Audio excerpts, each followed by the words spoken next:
So that's what it is. So let's go straight to the point. Peaceful spirit. Peaceful spirit. What's your question?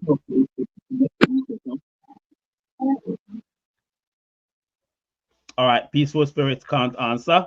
Let me go to Favor. Favor, what's your question? So my question is actually, where are we meant to read from to know the questions that are going to be asked or answered during the first step of KYC?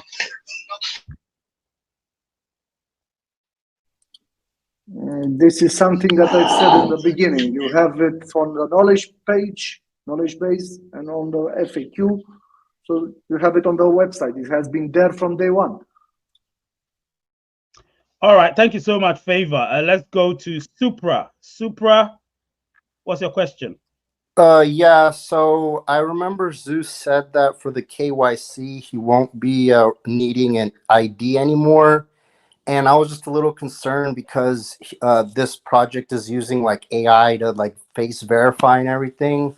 So I was just wondering like what happens if like two people on the network just have very similar faces and the AI flags are like, oh, it thinks it's the same person. Like, will we be able to like appeal and say like, hey Zeus, like I'm only using one account? Because like the not using an ID like is good, but AI is not perfect. So I was just wondering if like that issue ever arose.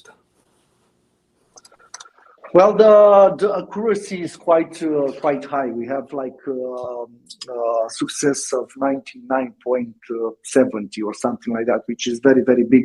Of course, it might happen, but in case that happens, you'll get a message inside the app. You can send an email to us with a high quality picture of yourself, and we will do the verification manually. And then inside the app, we'll make sure that you are allowed to continue your mining, even if you look the same with a certain user.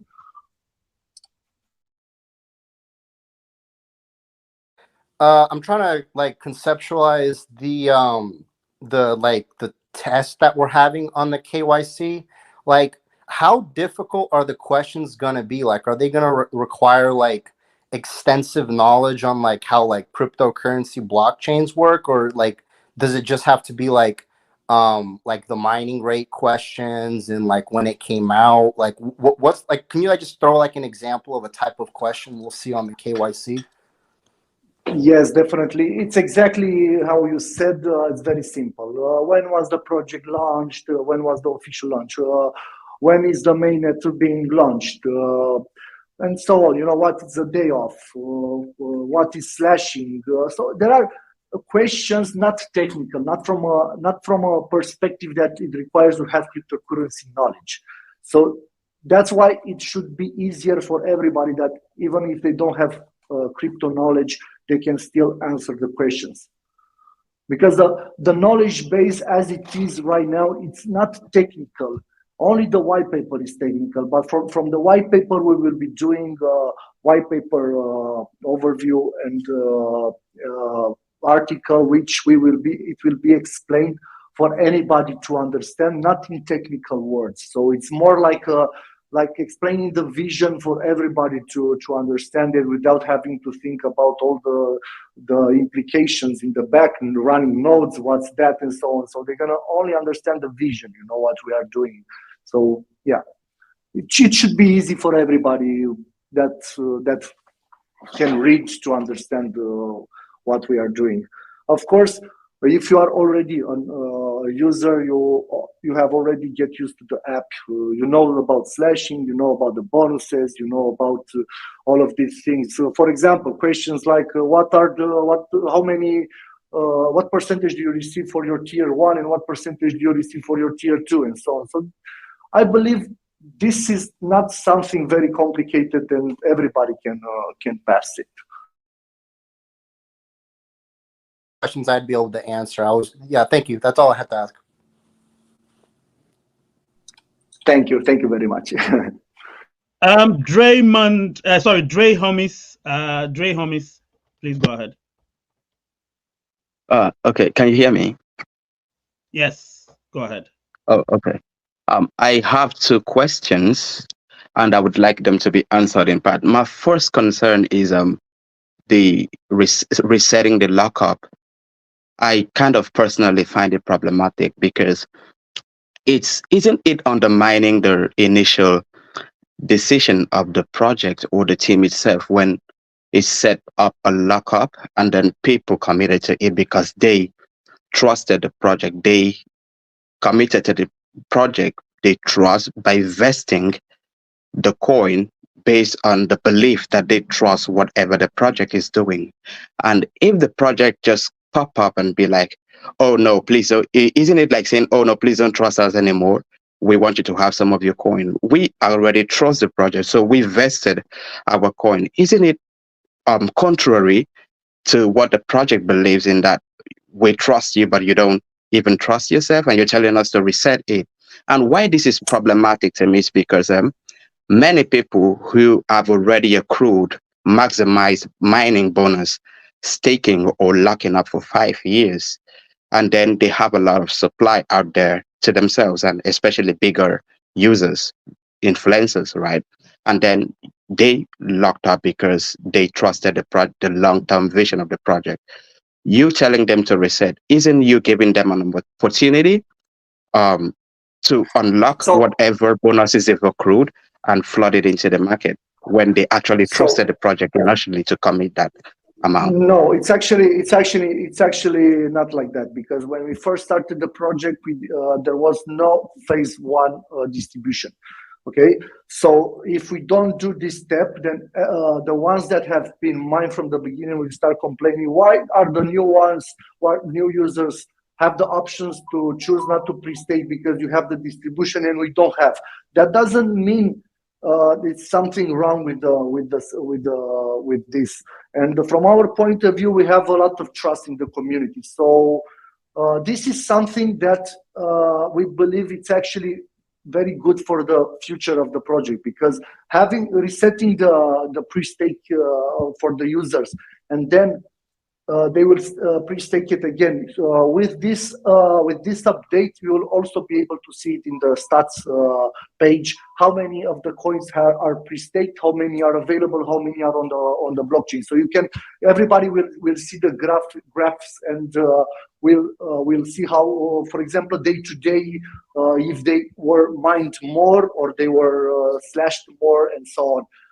And I believe this actually brings some trust into the project, because the community will see that a lot of people have chosen to pre-stake again, while for those that have not chosen to pre-stake again, it's their choice at the end of the day. But we believe it's not going to be bad for the project. It's actually going to be good, because as long as they don't believe in the project and they choose not to pre-stake, then for us it would be much worse to have those type of users with the pre-staking amount that have to wait 1 to 5 years, and the project being developed and so on, and then the moment their pre-staking has been and that they will only think about dumping it and not thinking about the future and so on. So they were already doing that. So from my point of view, they better go dump their coins right now rather than have to wait. And for the project, this is better. Of course, that means less coins for our team as well. But you probably already understood that we are not interested in getting as many coins as possible into the network. We are interested in getting the right amount, right people. So if they don't pre-stake, that means the supply is smaller, which means that it's good for the future of the coin, of course. So I don't think it's bad what we are doing, of course. Raise and everybody, we gonna have also some other surprises and some other news to announce when we are ready to do the distribution, where from our point of view you will understand also what it means to be a supporter of ICE, and and if you are going to sell, what you're gonna lose. So it's everybody's choice if they are here for the long term or they are here for a quick buck. But from our point of view, this is why we are taking things differently, because if we had given to everybody the opportunity to just get their coins without the pre-staking and have them available on the Ethereum blockchain without having them to pass the questions, the face recognition and so on, then it would have been very bad for the project. But we have faith into the community, because from our point of view, the users that started learning about ICE, they will start reading the knowledge base, they will understand our vision for the future and so on. And from there, we will see actually how many of the users are supporting the project.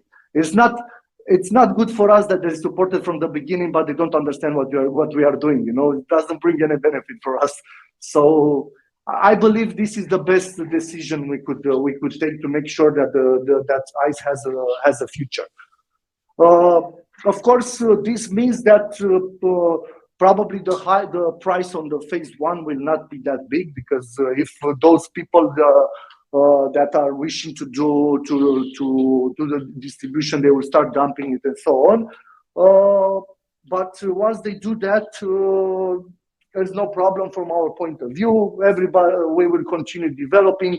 Our team will not receive any of its coins during the phase one, so our coins will be distributed from the mainnet. We have a 5-year lock-in period, so we are on this train with you guys as well. So, but there are benefits, because there are people like very smart people that are enjoying the vision we have for the mainnet, but they will not do the tap to mine. So for them, it's an opportunity to get involved into the project by going and investing. And we need those type of people, because for a long run, you need to have people that trust in you, you know. And we believe that having this 1 year before and having the distribution happening monthly or weekly and by every day, not all at once, it will create a stable environment. You will not see a very big market cap, a very big price from the beginning, of course, because everybody will wait for us to start releasing. We will release the Frostbite, we will release the beta version, we still have other surprises and so on. But that's what crypto is all about, you know. You do things, you release them, then more people come believing in your project and so on. So this is like something that is not being built in one day, you know. But this step of 1 year before, for us, we believe it's very important for the stability and the future of the coin. Thank you, Zeus, and thank you, Dre homies. Now the next one, please, Blessing, go on, ask your question. Blessing, you don't have time. Yeah, hello. All right. Hello. Go on. What I actually want to ask is that I'm new to this mining of ICE and all, so I think I've actually missed a lot of information about it, and I've been doing my research lately, but I've not really gotten the core details on it. So I'm going to ask. I have 9 referrals by now, and everyone are active on it. But with the KYC, I've not been able to access the first KYC, because I think most people have accessed the first one, so I'm yet to access it. I'm about to ask how can I go through with that. And secondly, I've already staked my coin for 1 year.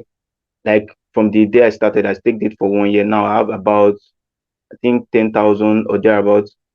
And what I want to ask, he said it was going to be, I will have to restake it. So when will that happen, and will it affect my coin and all that? That's what I want to ask. So for the first question, look at the beginning of the video. I've already answered both of the questions. Regarding the second one, with the pre-staking, it will be announced right before the distribution will start. So don't worry about that for now. If you choose to stake again, you will receive the same coins. You don't lose anything. So there you don't earn anything more. You don't lose anything. So it's the same thing. You just have the options to choose your pre-staking again or choose the distribution. So it's very important, because the moment you have pre-staked 100% or a part of your coins, and you enter your Ethereum address, only those available coins will start being distributed, while the others that are pre-stake will remain and will be only distributed on the Ion blockchain on the mainnet.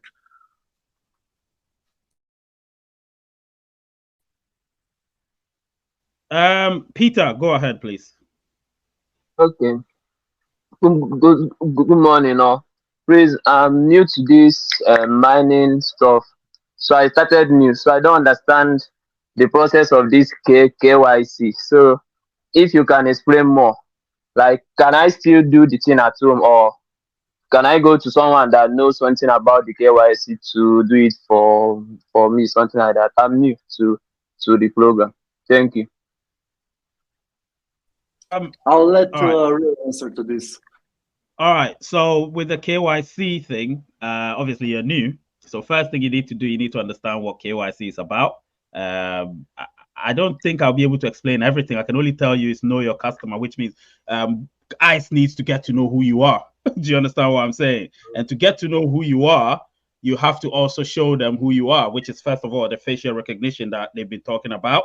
You understand? So your face has to match who you are, which means you're not a bot. Do you get what I'm saying? And then there's a second phase, which obviously you'll have to answer some questions, actually one question, of which there are 4 possibilities and so on and so forth. But others will also ask you, other cryptos will ask you other things like your ID, it could be national ID, passport or something. Do you understand what I'm saying? So read about it as well. Read about it. It will help you. If you go to the ICE white paper, I would say go to ICE ID, that part, and then read about it, and you'll understand what the ICE one entails. You get what I'm saying?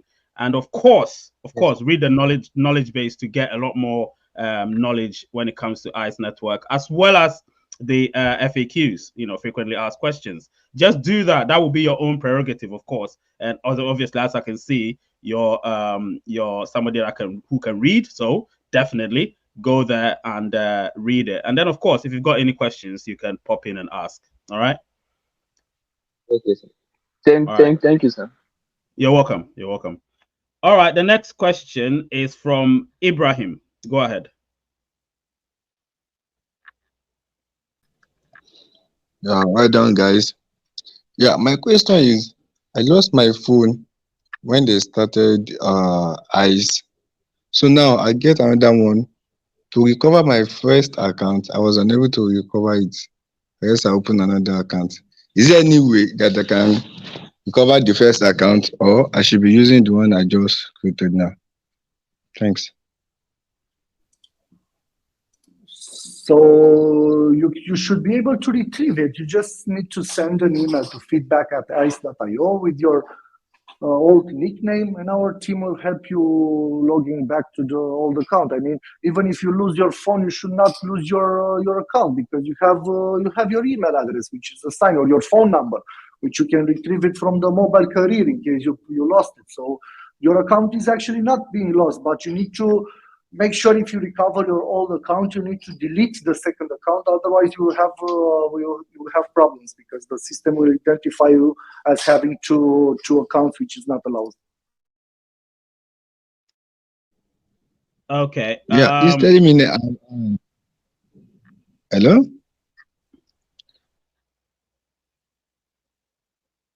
Wait, hello.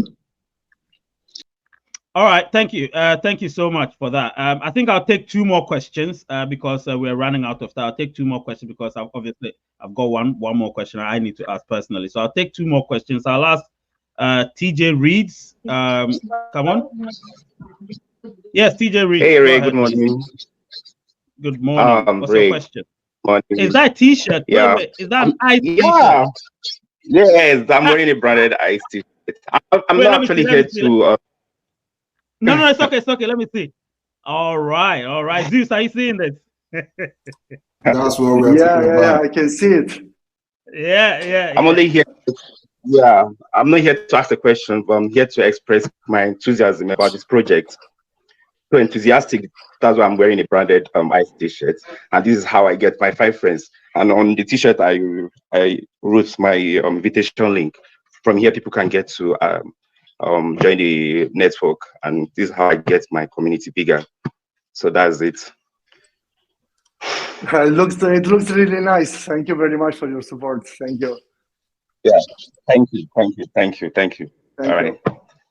Thank you. Bye bye. Yeah. Bye. Thank you. Bye. Cheers. So Bye. that's TJ Reeds. Thank you so much. I think I'll take maybe one more. Opeyemi Emmanuel, what's your question? An ICE decentralized blockchain networker. All right. So what's your question? Emmanuel? I would have loved to hear from this gentleman. He's an ICE decentralized blockchain networker. I would have loved to hear from him. But unfortunately, he's not here. So I'll probably move on to the last one, I think. Mohammed, go ahead. Yeah. Good morning, Ray. Good morning. How are you doing? I'm doing fine, sir. All right, go ahead. What's your question? Okay, my question is that regarding this Uniswap everything, for those people that bought the coin from Uniswap, if the trading starts, is there any room that they can be able to stake their own coin and be any reward, just like the way we stake in the app? Is there any provision for them like that in the ICE? That's my question. No, we will put the liquidity from the beginning, but everybody that has ICE and Ethereum can also put liquidity and get parts of the fees from the trading. That's Uniswap works, but we will not add. If you're asking about maybe like rewards for putting liquidity, we are not doing that because that is proven on a long term. It doesn't bring any benefits. Okay. Thank you, sir.